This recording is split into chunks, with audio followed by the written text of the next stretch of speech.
સમયથી દેશમાં યુદ્ધની સ્થિતિ છે ને યુદ્ધની સ્થિતિ વચ્ચે તમામ રાજકીય પક્ષો હોય, તમામ લોકો હોય, જ્ઞાત જાત ભૂલી અને હું ભારતીય છું તે પ્રકારના મુદ્દા સાથે આગળ વધ્યું. દેશના જાબાઝ જવાનોએ ઓપરેશન સિંદૂર ચલાવ્યું, જેમાં આતંકીઓના ઠેકાણોનો ખાત્મો કર્યો.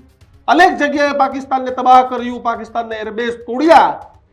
પરંતુ આ તમામની વચ્ચે રાજકોટ ભાજપના એક કોર્પોરેટરે શરમજનક નિવેદન આપ્યું. રાજકોટ ભાજપના કોર્પોરેટર છે, તેને પોતાના સોશિયલ મીડિયા પોસ્ટ પર લખ્યું કે આ તો 240 સીટ હતી એટલે એટલું જ થાય.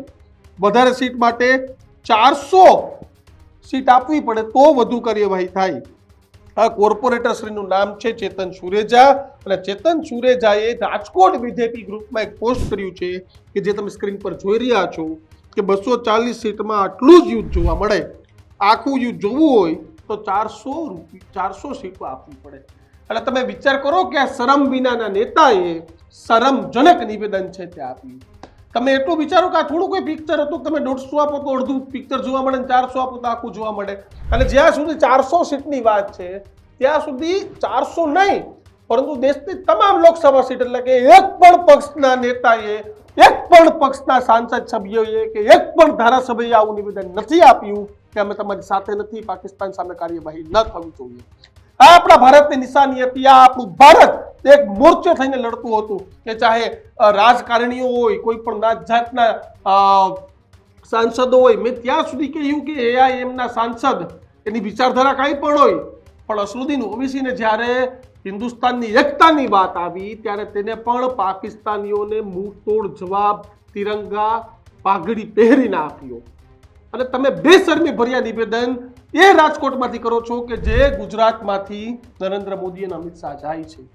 ઓપરેશન સિંદૂર ચાલે છે અને હજુ પણ તમે ભાજપના કોર્પોરેટર છો અને તમને જ શંકા છે કે કાર્યવાહી અધૂરી થઈ છે. સાહેબ, બે પ્રકારની કાર્યવાહી આપણા સૈન્યએ કરી છે કે જેનાથી આપણા તમામનું માથું છે તે ઊંચું થઈ જાય.